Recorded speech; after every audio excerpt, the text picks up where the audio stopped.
Hello, I'm Clark Beek here aboard Condesa. This video is to show the refit I've done over the last couple of years and some other upgrades over the last 10 or 12 years. Condesa is hull number 11 of the Essex Salars, built in the Thames estuary in 1967, ketch version. I've always kept the boat in blue water condition. I did a circumnavigation in the early 2000s, had the boat down in Antarctica, but since I've been back from the circumnavigation, I've been able to dive into some deeper projects, all those things I was sitting there looking at for 10 years. The impetus was to replace all of the windows, both the wheelhouse windows and the opening ports that were all aluminum and getting pretty tired. And if you're going to do that, you might as well repaint everything. So I did the whole deck and superstructure with all grip off-white and kiwi grip tinted to match the all grip. The only way to do this systematically is stem to stern. So we'll start at the stem. All deck hardware was removed and rebedded, and all stainless stuff was polished and repassivated where possible. So the stem head fitting got that treatment. The roller furler is 23 years old. I rebuilt it a few years ago. I was able to replace the bearings on the lower end there and get new life out of it. The bow pulpit removed, polished, passivated. These new Perco LED side lights with little wedges under them so they're at the right angle. So underneath the pads, I glassed in half-inch G10 underneath the deck. So these are machine screws tapped in through the deck into the G10 to avoid leaks. The windlass got all rebuilt, new bearings, new oil, etc. And it's now on a half-inch G10 pad, which is glassed onto the deck. Before it was a teak pad that leaked and cracked and such. The cleats, all of the cleats also got the G10 treatment. There's big G10 pads down below each one. Here are the opening ports. I went with bronze from Newfound Metals up in Seattle, and there are 13 of them. The stanchions were also getting pretty tired. They were all on these bronze brackets, which were mostly cracked and had been brazed. These were up on little fiberglass plinths that were part of the mold, which got ground off. I was looking at glassing in G10 rod, which a lot of people are doing for stanchions to create leak-proof decks, But I realized Salar 40s have these stout bulwarks, about 1.25 inches thick. I found these bulwark mounted brackets from a company called Mary Marine out of 316 stainless. For each one, I had to make a custom little wedge because the bulwarks are a bit canted. And then again, these are tapped through the G10 and into the dead wood with machine screws. I think plenty strong. And now if anything's going to leak, it's going to be into the dead wood. And these are horizontal holes where the water is going to tend to run out. So right there, that eliminated 42 holes through the deck, 14 of these stanchions times 3 holes each. Also, kind of the same trick on this forward hatch. I was able to glass in little G10 pads for the hardware attachments and then tap into them. So these are machine screws. And outside of the hatch is now flush with no protruding hardware, so nicer to sit on, nothing to snag on the dinghy or snag lines. And then that's 6 more holes that can't leak, and that's right in the V-berth, right where I sleep. All the wood throughout refinished, a lot of it replaced. These hatches rebuilt. And replaced the plexiglass. Here you have to have the protruding hardware. You can't tap into plexiglass and have very good strength. Here are the wheelhouse windows. The middle one opens. These 2 are fixed. The side ones slide. All in 3/8 inch tempered glass. I got them from this AJR Windows in British Columbia because another Salar 40, Croissant, had them from there, and I thought they might still have the templates. They didn't, but it was only about an hour job to make templates. New solar panels. The old solar panels were losing their oomph, and solar panels are about half the price and twice the output for the same area as they were 20 some years ago. So that was a happy upgrade. Let's see, moving aft, new Furuno radar up there, and the aft deck. Let's see, this is the antenna for the new AIS. I made these brackets a few years ago for the running backstays for the mizzen and for the mizzen main sheet tackle. They used to be attached to U-bolts that went clear out here and were real toe stubbers, so this really opens up the aft deck. And then the final project on deck that I'm working on right now is to reinstall the wind vane, and I've fabricated a 316 stainless bracket instead of the old aluminum one. So going into the wheelhouse, I rebuilt this console about 6 or 7 years ago. It was getting tired and got this new steering wheel. So this whole console, the dashboard, was really tired, oxidized Formica. So I veneered it all with teak veneer and heat lock glue, which is a system where you coat both sides with the glue and let it dry, and then you iron the teak into place.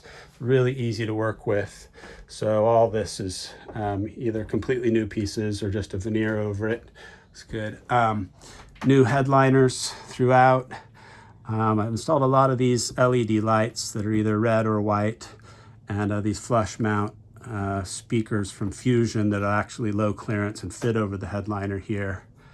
And then of course all this trim and quarter round throughout the wheelhouse. The old autopilot from 1967, which still worked, was huge, and it went right here. I finally got rid of it, installed this binocular and drink rack, and now have a pelagic autopilot made right here in the San Francisco Bay area. Let's see, going on forward. White carpet, I might live to regret that, but it looks nice now. So on the inside, with the opening ports throughout the boat, this was a puffy vinyl covered foam that was yellowed and torn. So now it's just marine plywood. I made marine plywood panels for the whole boat, just painted with a matte white, and then a teak trim to hide the edge of the plywood. And then any place there's a handhold, there has to be a timber glassed in under the deck behind it to give it some strength. Again, all new headliners throughout the boat, mostly completely new backing boards and everything, but a few I was able just to recover because a lot of them took on a slightly different shape after replacing these side panels. This forward head I rebuilt quite a few years ago. I had leftover corian from the galley that I was able to do the countertops and things throughout the boat. There's now about a 50-gallon holding tank below the sink here, all new plumbing.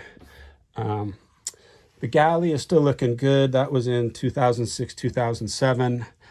I got T-boned by a container ship right there on that side, and the container ship company was kind enough to buy me a new galley.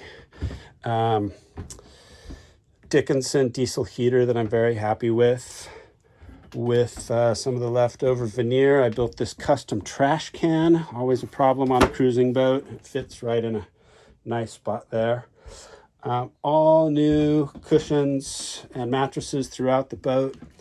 The original ones were with latex foam, which was pretty good after 50 years. So I did latex again, and you can only get it in a 2-inch thickness for mattress toppers, or at least the only way I can find it. So it's all 2 layers glued together to get 4 inches, coated in Sunbrella.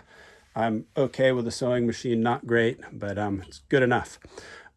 Looking at the ceiling here, there was a 3/4-inch plywood piece about a foot wide going all the way athwartships glassed in there that had completely rotted. So I ground that all out, and that's hidden behind the headliner. And then this beam was covered in vinyl and pretty ugly, so I replaced it with a laminated teak beam. And then here is a really thick fiberglass member that supports the main mast on these compression posts. It was also covered in vinyl and really ugly and lots of rips. So I made these custom veneered teak covers to go over that. Looks pretty good. This switch panel was really cute. It was original from England, but it didn't have enough switches and it was getting pretty tired. So I custom built this whole new panel with enough switches for all the new electronics and modern stuff. Over here I got a Fusion stereo. It's a Victron monitor. And then this is the new AIS. So this is an AMIC, which is an AIS, a multiplexer, and a Wi-Fi transceiver. So it's taking all of the nav data and putting it out over Wi-Fi so you can pick it up on an iPad. And I use iNav X, and so far I'm happy with that. Going into the aft cabin. So all the wood refinished, mostly using the all wood system.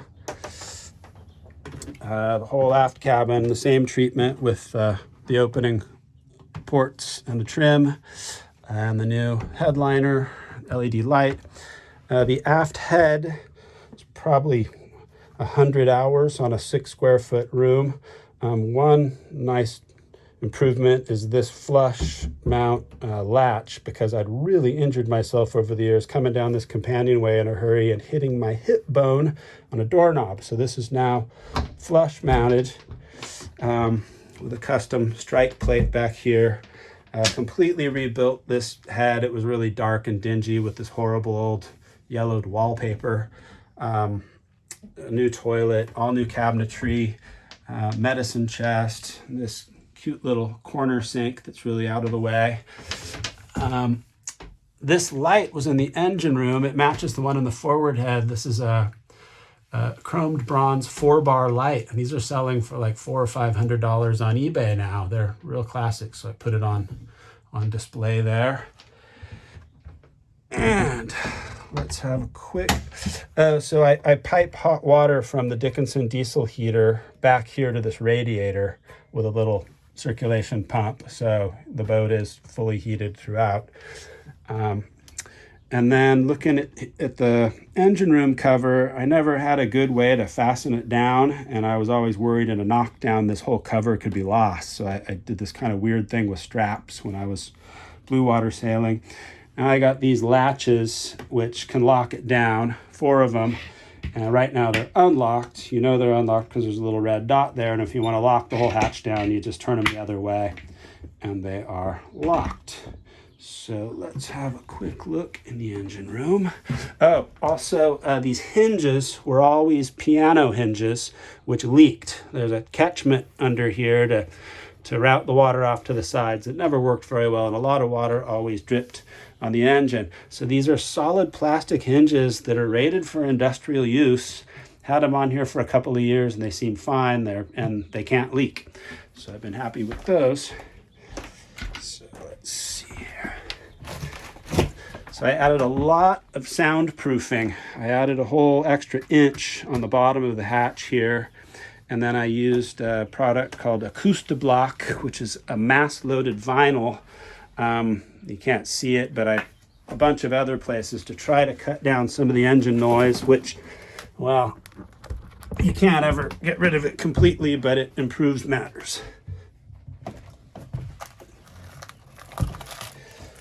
So Perkins 4236, which a lot of Salar 40s have.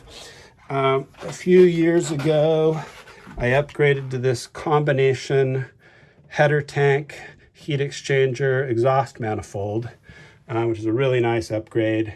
This kind of a K&N air filter. And then more recently, I rebuilt the transmission, new transmission cooler, redid the exhaust that now goes into this Vetus, what do you call it, a water lock, which is bulkhead mounted. And what else? Batteries. all this has been rewired over the years. There's the two Victron controllers for the new solar panels. And then from just a few weeks ago, up here is a new to me Spectra water maker. Kind of a one-off job I put together myself because I used to work for Spectra. Hoping to go cruising again soon. So I think that is about it, and I will say goodbye. Thank you.